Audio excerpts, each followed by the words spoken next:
حبیبہ خیر الانام والصلاة والسلام علی سید الراشدین امام القبلتین جد الحسنین نبی الحرمین مولانا و مولا الثقلین مولانا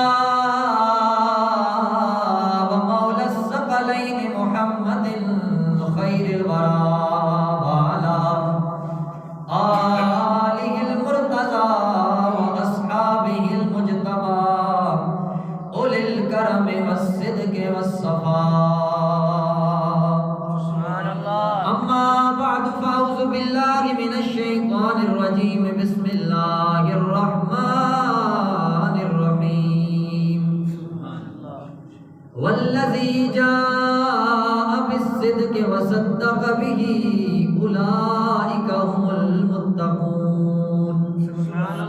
صدق اللہ مولانا العظیم. ان اللہ وملائکته یصلون علی النبی یا ایھا الذین آمنوا صلوا علیہ وسلموا تسلیما. اللهم صل على سيدنا ومولانا محمد وعلى آل سيدنا ومولانا محمد وبارك وسلم. الصلاة والسلام عليك يا رسول الله وعلى آلك وأصحابك يا حبيب الله. الصلاة والسلام عليك يا شفيع المذنبين وعلى آلك وأصحابك يا رحمة للعالمين. نہیں جاندا زمانہ عظمت صدیق دی. نہیں جاندا زمانہ عظمت صدیق دی. نہیں جاندا زمانہ عظمت صدیق دی. پوچھو رسول پاک تو قیمت صدیق دی.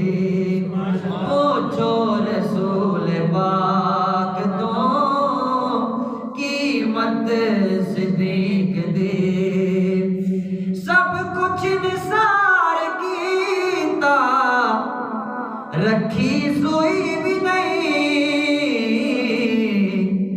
سب کچھ نثار کیتا رکھی سوئی بھی نہیں. اسلام نو جدوں پئی ضرورت صدیق دی. اسلام نو جدوں پئی ضرورت صدیق دی. اور تینو میں وکھاواں منکر صدیق دے. تینو میں وکھاواں منکر صدیق دے. چہرے دا نور لے گئی کدورت صدیق دے. چہرے دا نور لے گئی کدورت صدیق دے. نہیں جاندا زمانہ عظمت صدیق دے. پوچھو رسول پاک تو قیمت صدیق دے. بعد حمد و صلات لائق صد عزت و احترام و تکریم جمیع حاضرین و سامعین، السلام علیکم ورحمۃ اللہ وبرکاتہ. تمام تعریف و توصیف حمد و ثنا اللہ تبارک و تعالیٰ کے لیے جو اس پوری کائنات کا خالق، مالک، رازق اور پالنہار ہے. اللہ تعالیٰ کی لاتعداد حمد و ثنا کے بعد کروڑوں درود تاجدار کائنات، فخر موجودات، وجہ تخلیق کائنات، رونق ارض و سماوات، حضور نبی معظم و محترم مکرم و محتشم، رحمت سرتاب قدم، رازدار لوح قلم، شہنشاہ عرب و عجم، جناب احمد مجتبی محمد مصطفیٰ صلی اللہ تعالی علیہ وآلہ وسلم کی ذات گرامی پر معزز حاضرین و سامعین، ماہ جمادی الثانی اپنی رحمتیں برکتیں لے کر رواں دواں ہے، اور اس ماہ مبارک کو ایک خاص نسبت حاصل ہے امیر المومنین خلیفۃ المسلمین سیدنا و مولانا حضرت ابو بکر صدیق رضی اللہ تعالی عنہ کی ذات بابرکات کے ساتھ۔ پچھلے جمعۃ المبارک پر بھی آپ کی بارگاہ میں نذرانہ عقیدت و محبت پیش کرنے کی سعادت حاصل کی تھی۔ میرے آقا سیدنا صدیق اکبر کی ذات کسی تعارف کی محتاج نہیں ہے۔ شرف صحابیت پا لینا یہ بھی بہت بڑی سعادت ہے، اور شرف صحابیت پانے کے لیے چند چیزوں کا ہونا ضروری ہوتا ہے۔ یعنی صحابیت والی نیکی ایک ایسی نیکی تھی جو محدود وقت کے لیے تھی۔ حضور علیہ السلام کے اعلان نبوت کے بعد سے لے کر حضور کے ظاہری وصال تک جن لوگوں نے حالت ایمان میں حضور کو دیکھا، حضور کا کلمہ پڑھا اور ایمان پر ہی ان کا وصال ہوا، ان لوگوں کو صحابی کہتے ہیں۔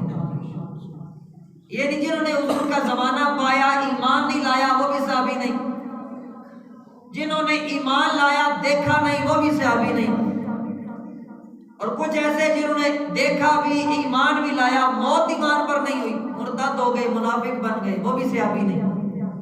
مختصر وقت کے اندر یہ بڑا پر اصرار سا کام تھا جس کو بھی نصیب ہوا، لیکن اس کی فضیلت اتنی، جس کو یہ سعادت مل گئی کہ وہ منصب صحابیت پر فائز ہوا، تو شان اتنی ملی، عظمت اتنی ملی کہ چند منٹ کا بھی صحابی ہو، چند گھنٹوں کا بھی صحابی ہو، ساری دنیا کے ولی مل کر ایک صحابی کی عظمت کو نہیں پہنچ سکتے۔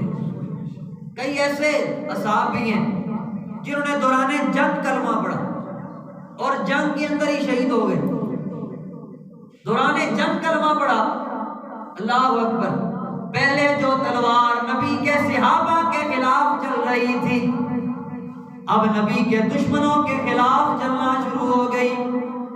دوران جنگ کلمہ پڑھا، نبی کے دشمنوں سے لڑتے لڑتے شہید ہو گئے، نہ نماز پڑھی، نہ روزہ رکھا، نہ حج کیا، نہ زکاتیں، نہ خیراتیں، چند منٹ کا یا چند گھنٹوں کا صحابی ہے، لیکن شان یہ ہے کہ سارے دنیا کے ولی مل کر، غوث قطب ابدال مل کر بھی اس کی شان کو نہیں پہنچ سکتے۔ اللہ سنیا یہ کیا ماجرا ہے؟ ایک طرف بڑے بڑے غوث قطب ابدال ہیں جنہوں نے ساری زندگی تیرے دین کی پیروی کی، ساری زندگی نمازیں پڑھی، ذکر کیے، اذکار کیے، درود پڑھے، زکاتیں دی، خیراتیں دی۔ دوسری طرف چند منٹ کا صحابی ہے، چند منٹ کے لیے کلمہ پڑھ کے مسلمان ہوا ہے، سارے ولیوں سے کیسے افضل ہو گیا؟ گویا جواب آتا ہے، یہی بات تو میں تمہیں سمجھانا چاہتا ہوں کہ اس کائنات عالم کے اندر نماز بھی بڑی نیکی ہے، روزہ بھی بڑی نیکی ہے، حج زکات خیرات بھی بڑی نیکی ہے، لیکن سب سے بڑی نیکی حالت ایمان میں میرے محبوب کا چہرہ دیکھنا ہے۔ ویسے نماز بھی بڑی نیکی ہے، زکات بھی بڑی نیکی ہے، لیکن فرمایا حالت ایمان میں میرے نبی کا چہرہ دیکھ لینا یہ سب سے بڑی نیکی ہے۔ اور یہی وہ نیکی ہے کہ جس کو صحابی والی نیکی کہتے ہیں، منصب صحابیت والی نیکی کہتے ہیں، کہ جو بندہ بھی اس منصب پر فائز ہوا پھر وہ اللہ اور اس کے رسول کا پیارا ہو گیا، اللہ اور اس کے رسول کا محبوب ہو گیا، جن کے بارے میں اللہ کا قرآن کہتا ہے رضی اللہ عنہم ورضوا عنہ، ان کی شان یہ ہے کہ وہ اللہ سے راضی ہیں، اللہ ان سے راضی ہے۔ اس سے بڑی سعادت اور جنت کی سند کیا ہو سکتی ہے؟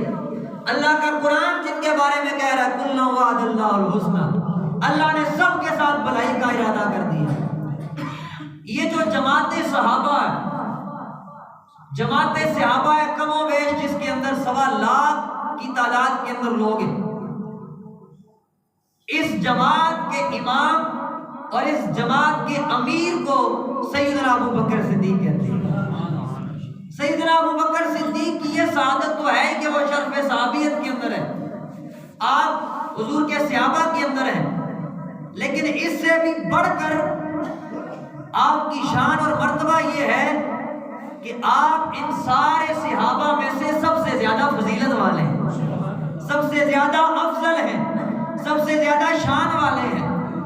ابتدائی اسلام سے لے کر اپنے زندگی کے آخری لمحے تک سیدنا صدیق اکبر نے ہر طرح سے میرے رسول کی مدد فرمائی۔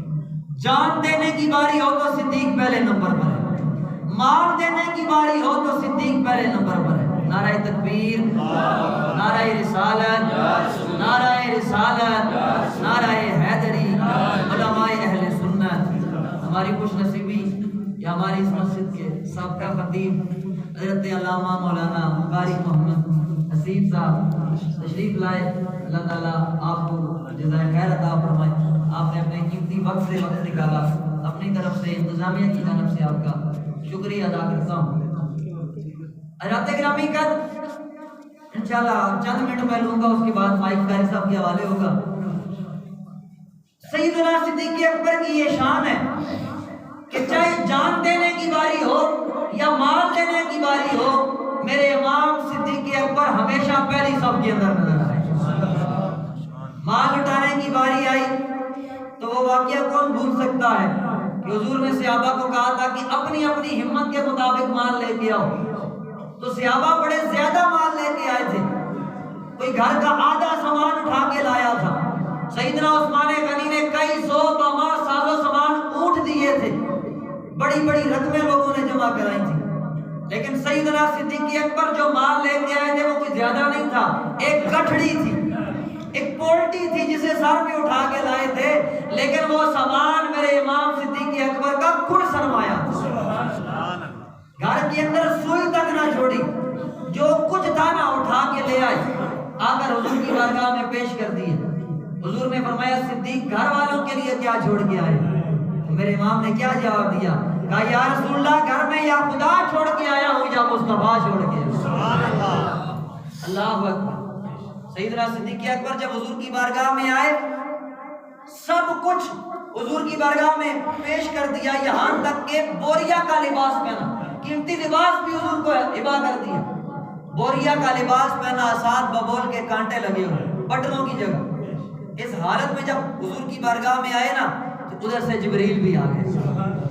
آج جبریل ویسے جب آتا تھا کبھی حضرت داعیہ قلبی کی شکل میں، کبھی کس صحابی کی شکل میں، لیکن آج جب جبریل آیا نا حضور کی بارگاہ میں تو سفید کپڑوں میں نہیں تھا، قیمتی لباس میں نہیں تھا، آج جبریل نے بھی بوریا کا لباس پہنا ہوا تھا اور اس لباس کے ساتھ بھی ببول کے کانٹے لگے ہوئے تھے۔ میرے آقا نے فرمایا جبریل یہ کیا معاملہ ہے؟ پہلے تو آتا تھا قیمتی لباس پہن کے، سفید لباس پہن کے، لیکن آج تو نے بوریا کا لباس پہنا ہے جس کے ساتھ کانٹے لگے ہوئے ببول کے، اس کے اندر کیا راز ہے؟ جبریل کہنے لگا یا رسول اللہ صرف میری طرف نہ دیکھیے، اپنے غلام صدیق کی طرف دیکھیے۔ آپ کے غلام صدیق کی ادا اللہ کو اتنی پسند آئی ہے، اتنی پسند آئی ہے کہ آج اللہ کے سارے فرشتے یہی لباس پہن کے بیٹھے ہیں۔ نہیں جاندا زمانہ عظمت صدیق دی، نہیں جاندا زمانہ عظمت صدیق دی، پوچھو رسول پاک تو قیمت صدیق دی۔ سیدنا صدیق اکبر کی عظمت اور شان کو حضور سمجھتے۔ جب ہجرت کا موقع آیا حضور علیہ الصلوۃ والسلام نے صحابہ کو حکم دیا کہ تھوڑے تھوڑے کر کے نکل جاؤ مدینے کی طرف۔ صحابہ تھوڑے تھوڑے کر کے جاتے رہے، لیکن جس وقت حضور علیہ الصلوۃ والسلام نے خود ہجرت کا ارادہ فرمایا تو سیدنا صدیق اکبر کی خوش بختی دیکھی کہ حضور نے اپنی رفاقت کے لیے، اپنی سنگت کے لیے سیدنا صدیق اکبر کا چنا، اور فرمایا صدیق جب بھی اللہ ہجرت کا حکم فرمائے گا تو میرے ساتھ تو جائے گا۔ سیدنا صدیق اکبر تیار تھے، یہاں تک کہ ہجرت کا موقع آیا تو حضور علیہ الصلوۃ والسلام خود چل کے سیدنا ابوبکر صدیق کے گھر گئے۔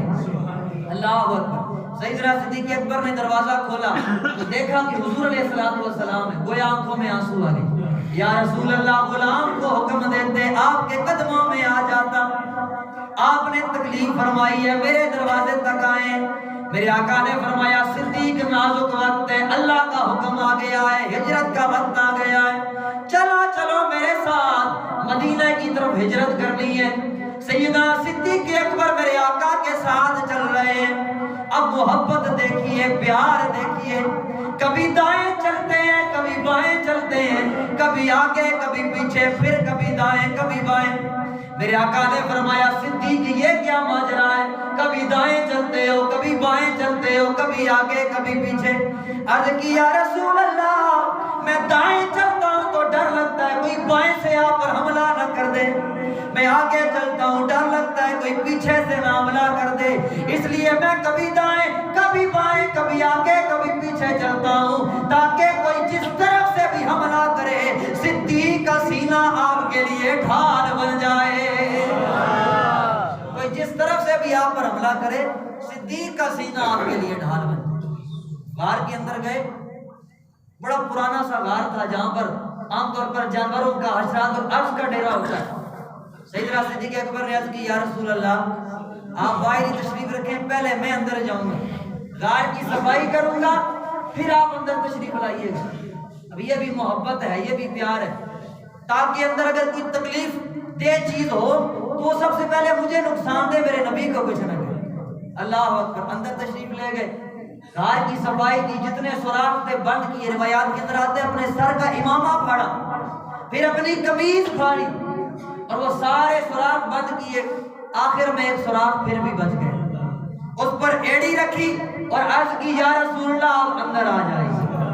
یہاں پر ہمارے علماء کرام ایک نقطہ بیان کرتے ہیں، علماء فرماتے ہیں اگر تم چاہتے ہو کہ تمہارے دل کے اندر حضور کا ڈیرا ہو، لیکن ایک گھر ہے یہ ظاہری جو آپ کا گھر ہوتا ہے، 2 کمرے ایک بیٹھک واش روم، ایک ہوتا ہے وہ گھر اور ایک ہوتا ہے یہ والا گھر جسے دل والا گھر کہتے ہیں۔ اگر تم چاہتے ہو کہ تمہارے دل والے گھر میں حضور آ جائے، تمہارا یہ دل والا گھر حضور کا ٹھکانہ بن جائے، علماء فرماتے ہیں پہلے اس دل کے اندر ابو بکر صدیق کو لے کے آؤ، پہلے اس دل کے اندر ابو بکر صدیق کو لے کے آؤ۔ غار گندا تھا، غار کے اندر صفائی کرنے والے ابو بکر صدیق تھے، پہلے آپ غار کے اندر گئے، غار کی صفائی کی اور پھر کہا یا رسول اللہ اندر آ جائیں۔ علماء فرماتے ہیں ہمارے دل بھی گناہوں سے میلے ہو چکے ہیں، گندے ہو چکے ہیں، اپنے دل کے اندر سیدنا صدیق اکبر کو لے کے آؤ، سیدنا صدیق اکبر دل میں آئیں گے، ان کی محبت تمہارے دلوں کو صاف کرے گی، جب دل صاف ہوگا تو دل مدینے والے آقا کا ٹھکانہ بن جائے۔ سیدنا صدیق اکبر نے غار کی صفائی کی، سارے سوراخ بند کر دیے، ایک پہ ایڑی رکھ لی، اللہ کا کرنا اسی سوراخ کے اندر سانپ تھا، اللہ کا کرنا اسی کے اندر کالا ناگ تھا۔ سیدنا صدیق اکبر غار کے اندر موجود ہیں، میرے آقا نے اپنا سر مبارک صدیق کی گود کے اندر رکھا، آرام کرنا شروع ہو گئے۔ ماں صدیق تیری قسمت پہ قربان جاؤں جس کی جھولی کے اندر نبیوں کے امام کا سر ہے۔ حضور آرام کر رہے ہیں، سیدنا صدیق اکبر کی ایڑی اس سوراخ کے اوپر ہے، اس سوراخ کے اندر کالا ناگ ہے، اس ناگ نے سیدنا صدیق اکبر کو ڈنگ مارا، ڈنگ مارا، آپ کو تکلیف پڑی ہوئی، لیکن گویا فرما رہے تھے صدیق جان تو دے سکتا ہے لیکن صدیق جان تو دے سکتا ہے لیکن ایڑی نہیں ہٹائے گا۔ کالا ناگ تھا نا، کالا ناگ، اور یہ کالے ناگوں کی پرانی عادت ہے نبی کے عاشقوں کو ڈس لیتے ہیں. اس لیے ہمارے علماء فرماتے ہیں یہ عاشق سے کوئی نہیں تھا نبی کا, یہ کالا ناگ کا دشمن تھا, جیسے اس کی عادت ہوتی ہے. اس نے ڈنگ مارا سیدنا صدیق اکبر کو, تو گویا صدیق نے کیا جواب دیا, صدیق جان تو دے دے گا لیکن اپنی ایڑی نہیں ہٹائے. تکلیف ہوئی, بتقاضے بشریت آنکھوں میں سے آنسو نکلے. گود میں حضور کا سر تھا, آنکھوں سے آنسو نکلے اور حضور کے چہرے پہ گرے. اللہ اکبر, حضور کے چہرے پہ گرے آنسو لیے. فرمایا صدیق کوئی مسئلہ ہے, تکلیف ہے؟ یا رسول اللہ کچھ نہیں ہے, وہ سانپ تھا اس نے ڈنگ مار دیا. میرے آقا نے فرمایا پریشان ہونے کی ضرورت نہیں ہے, اگر یہاں ڈنگ مارنے والے موجود ہیں نا تو شفا دینے والے بھی موجود ہیں. میرے آقا نے اپنا دعا پھر تہن مبارک لگایا. سیدنا صدیق اکبر فرماتے ہیں ساری تکلیف دور ہو گئی, سارا درد دور ہو گیا. اللہ بیماراں نو شفا ویندا, بیماراں نو شفا ویندا, او دکھاں دی دوا ویندا, بیماراں نو شفا ویندا, او دکھاں دی دوا ویندا, شفا دینے والا نبی او مرتجلا جاندا, مدینے والا آمنہ دلال, مدینے والا آمنہ دلال, او لگیاں نبھا جاندا, مدینے والا آمنہ دلال. اللہ اکبر, نعرہ رسالت, نعرہ تحقیق, نعرہ حیدری, تاجدار ختم نبوت, ابو بکر فی الجنہ, ابو بکر فی الجنہ, ابو بکر فی الجنہ, ابو بکر. فی الجنہ. اللہ اکبر. قاری صاحب نے نعرہ لگایا تو مجھے روایت ذہن میں آ رہی ہے, مولا علی سے مروی روایت, شان صدیق بزبان مولا علی. مولا علی پاک فرماتے ہیں ایک دن حضور علیہ الصلوۃ والسلام کی مجلس سے نور لگی تھی, صحابہ بیٹھے ہوئے تھے. حضور نے جنت کا تذکرہ فرمایا کہ جنت کے اندر فلاں فلاں نعمتیں ہوں گی, فلاں فلاں معاملات ہوں گے.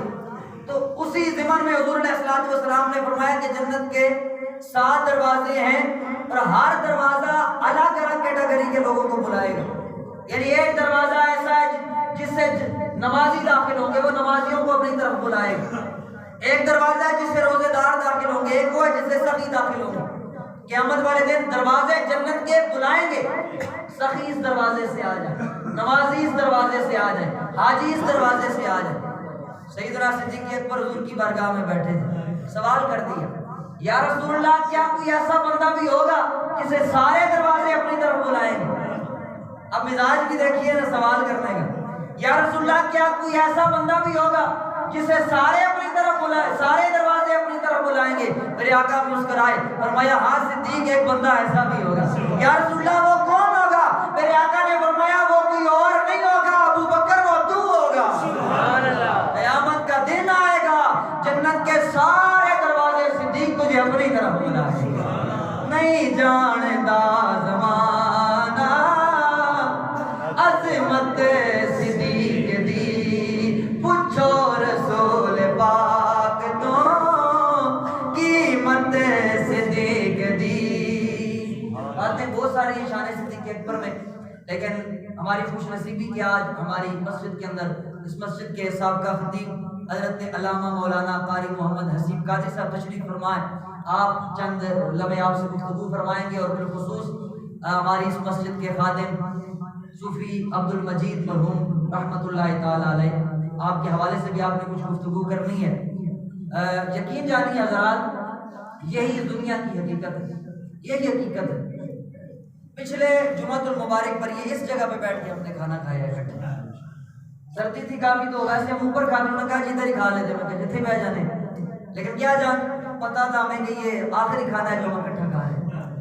اس بندے نے ساری زندگی اللہ کے گھر کی خدمت کی ہے, اور میرا کامل ایمان ہے, یقین ہے کہ وہ بندہ جنتی ہے. کیونکہ میں نے جنازے کے موقع پر وہ سنن ابن ماجہ کی حدیث آپ کو سنائی تھی. یہ حدیث ہے, واقعہ نہیں ہے. کہ عورت تھی جو حبشیہ خاتون تھی جو مسجد کی صفائی کرتی تھی, جب وہ فوت ہوئی صحابہ نے رات کو اسے دفن کر دیا، صبح حضور کو پتا چلا تو حضور نے ناراضگی کا اظہار فرمایا کہ میں نے دسیا کیوں انہیں میں تو جنازے شرکت کرا۔ پھر حضور خود تشریف لے گئے، اس کی قبر پر جا کر حضور نے اس کے لیے دعا فرمائی۔ مسجد کی خدمت کرنا یہ بہت بڑی سعادت مندی ہے، بہت بڑی خوش نصیبی ہے۔ میں نے بڑے بڑے علماء کو، شیخ الحدیث درجے کے لوگوں کو دیکھا ہے کہ وہ مسجد کی صفائی کرنے کو میرے لیے سعادت سمجھتے ہیں اور فرماتے ہیں کہ جس بندے کی دعا نہ قبول ہوتی ہو تو وہ آ کر مسجد کی صفائی کرے اور پھر دعا کرے، اللہ تعالیٰ اس کی دعا کو قبول فرمائے۔ اس لیے وہ تو دنیا سے چلے گئے ہیں، بندے اور بھی آ جائیں گے مسجد کی خدمت کرنے کے لیے، لیکن ان کے وصال پر ہر بندہ نیت کرے کہ ہم سارے مسجد کے خادم ہیں، ہم سارے مسجد کے خادم ہیں، انشاءاللہ خدمت کریں گے۔ اب میں دعوت خطاب دوں گا حضرت علامہ مولانا قاری محمد حسین قادری صاحب کو کہ آپ اپنے ملفوظات عالیہ سے بھی ہمیں نوازیں اور جمعے کا خطبہ بھی دیں اور آپ جماعت بھی کرائیں۔ جناب قاری محمد حسین قادری صاحب۔